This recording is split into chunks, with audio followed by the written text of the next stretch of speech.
तो पानी हमारा, बहती हुई संपदा हमारी, और हमको ये कह रहे हैं कि आप उसका बिजली जो पैदा होगी उसके पैसे दो। मैंने उसको मना कर दिया। मैंने कहा अगर हरियाणा को पानी चाहिए, अगर दिल्ली को पानी चाहिए तो पूरा पैसा ये राज्य वहन करे। अधिकारी कैसे बदल सकते थे? जब मैंने उनसे कहा कि ये 100% अगर ये भारत सरकार करेगी तब मैं इसमें सहमति करूंगा। ये क्यों इतनी बड़ी ऐतिहासिक जीत है? हमने कोई पैसा नहीं लगाया और 211 करोड़ मेगावाट हमको बिजली मिलेगी और 5 साल बाद 600 करोड़ रुपया हमारे को इनकम होगी। देखो, किसाऊ बांध पर मैं ना कई बार देख रहा हूँ कि कई टिप्पणियां ऐसी आ रही है जिस पर कुछ अधूरी जानकारी है। किसाऊ यमुना नदी के और टॉस नदी पर एक बड़ा बांध बनना था, जो नॉर्दर्न इंडिया के राज्य है राजस्थान, दिल्ली और हरियाणा, उनको पानी की जरूरत है। अब जिनको पानी की जरूरत है उनको भारत सरकार 90% ग्रांट दे रही है और 10% जो है वो राज्य सरकारें वहन करेगी जिनको पानी की जरूरत है।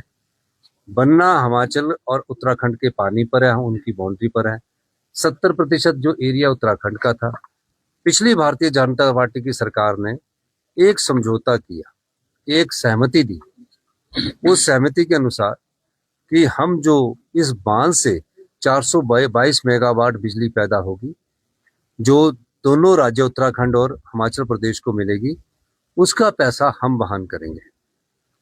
जब हमारी सरकार आई और मेरी पहली बैठक CR Patil water resource ministry से हुई, मैंने अधिकारियों को निर्देश दिया। अधिकारियों ने भी कहा कि हमें आगे बढ़ना चाहिए। मैंने कहा नहीं, हम आगे बढ़ेंगे, लेकिन जिनको प्यास है, जिनको पानी की जरूरत है, उसको तो भारत सरकार 90% दे रही है और 10% वो वहन करेंगे। और जो उस पानी से बिजली पैदा होनी है उनको बोल रहे हैं कि बिजली की कीमत आप लो। तो पानी हमारा, बहती हुई संपदा हमारी, और हमको ये कह रहे हैं कि आप उसका बिजली जो पैदा होगी उसके पैसे दो। मैंने उसको मना कर दिया। मैंने कहा अगर हरियाणा को पानी चाहिए, अगर दिल्ली को पानी चाहिए तो पूरा पैसा ये राज्य वहन करे। ये 3 साल चर्चा चलती रही, अधिकारी स्तर पर बैठकें करते रहे। अधिकारी कैसे बदल सकते थे? जब मैंने उनसे कहा कि ये 100% अगर ये भारत सरकार करेगी तब मैं इसमें सहमति करूंगा। फिर CR पाटिल जी से 3-4 बैठकें, उसके बाद गृह मंत्री से उच्च स्तरीय बैठक हुई, जिसमें मनोहर लाल खट्टर जी, पुष्कर धामी जी और सभी अधिकारी बड़े और मैं और अधिकारी सभी उपस्थित हुए। उसके बाद हमने कहा कि अगर आप हमें ये पैसा नहीं देंगे तो हम इस बांध में अपनी सहमति नहीं देंगे। मुझे खुशी है कि जहां हिमाचल प्रदेश को 211 मेगावाट मुफ्त बिजली मिलेगी, अगर आज हम 211 मेगावाट का बिजली प्रोजेक्ट किसी प्राइवेट प्लेयर को देते हैं तो सिर्फ उसमें से 12% फ्री रॉयल्टी और 1% लाडा मिलना था, 13% मिलनी थी। ये क्यों इतनी बड़ी ऐतिहासिक जीत है कि 211 करोड़ के लिए हमने कोई पैसा नहीं लगाया और 211 करोड़ मेगावाट हमको बिजली मिलेगी और 5 साल बाद 600 करोड़ रुपया हमारे को इनकम होगी। जबकि उत्तराखंड को सेम ही प्रोजेक्ट है, उत्तराखंड को अपने जो बिजली पैदा करनी है जिस पर उन्होंने पहले सहमति जताई थी, उसके पैसे उनको देने पड़ेंगे। ये तो अभी एक शर्त है, अब तो ये MOU होगा शायद।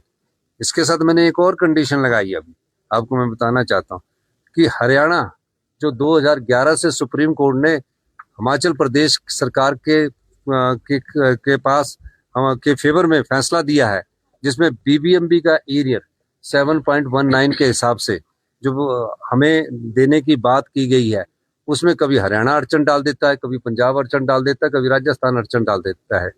मैंने कहा कि BBMB के एरियर को सुप्रीम कोर्ट के फैसले के 14 साल बाद भी नहीं मिल रहा। हम उस लड़ाई को भी लड़ रहे हैं। उसमें हमने देश के नामी वकील कपिल सिब्बल जी और जो भी नामी वकील से संबंधित उनको हमने खड़ा किया और मैंने ये कंडीशन भी लगाई कि कम से कम हरियाणा सुप्रीम कोर्ट में ये एफिडेविट डाले कि जो BBMB का एरियर का हरियाणा का हिस्सा है वो उसका देने के लिए एफिडेविट डालेगी, तो उससे और इनकम आएगी, ताकि सुप्रीम कोर्ट ने जो फैसला हिमाचल प्रदेश सरकार के पक्ष में किया उस मायने में उसका फायदा हिमाचल की जनता को मिलेगा। पूर्व सरकारों ने प्रदेश की संपदा को बेचा है। 5,000 करोड़ की जगह 1 करोड़ रुपए में दे देगी। मेडिकल डिवाइस पार्क की जिसकी वो चर्चा कर रहे थे, उसमें हमें 100 करोड़ मिलना था। 1 रुपए स्क्वायर मीटर के हिसाब से जगह देनी थी इंडस्ट्रीज को, 3 रुपए पर यूनिट के हिसाब से 10 साल बिजली देनी थी। हम 7 रुपए सर्दियों में खरीदते हैं, 3 रुपए दे, तो हमने अपनी जमीन बेचनी है क्यों? 500 करोड़ की जगह हम 1 करोड़ में देंगे? तो हमने बोला है, और उनसे रजिस्ट्रेशन फीस भी माफ। तो मैं इस प्रकार के समझौते मुख्यमंत्री होते हुए नहीं कर सकता, जो प्रदेश की संपदा और प्रदेश की 75 लाख जनता के अधिकार को खाने की कोशिश कर सकता है। कोई बात हुई है? देखिए, रॉयल्टी के लिए अब हमने स्टैंड क्लियर कर दिया है। मनोहर लाल खट्टर जी से मैं मिला कि बैरासूल प्रोजेक्ट को 40 साल हो गए हैं, अगर 20 साल की एक्सटेंशन लेनी है तो 20% रॉयल्टी हमें दीजिए और 60 साल बाद वो प्रोजेक्ट हमको वापस कीजिए।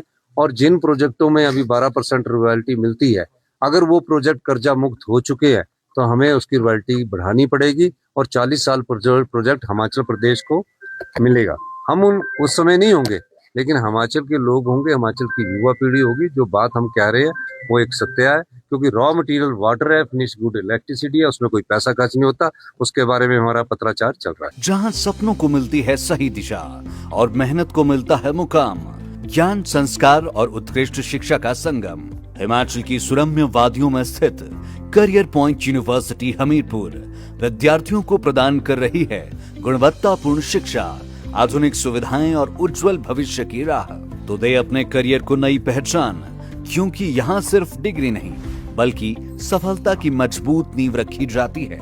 आपके सपने हमारी प्रेरणा। आज ही प्रवेश लें और अपने सुनहरे भविष्य की शुरुआत करें। Career point university Hamirpur. बागवानों के लिए वरदान, हिमाचली सेब की शान, कोई और नहीं, हाईटेक इंजीनियर्स हिमाचल की सेब ग्रेडिंग, कलरिंग, पॉलिशिंग और सॉर्टिंग मशीनें, 30 सालों का अनुभव और बागवानों का सच्चा भरोसा। केवल बनी बनाई मशीनें ही नहीं, आपकी जरूरत के अनुसार बनती है मशीनें और होता है कमाल, विद 0 मेंटेनेंस कॉस्ट। अधिक जानकारी के लिए दिए गए नंबरों पर संपर्क करें।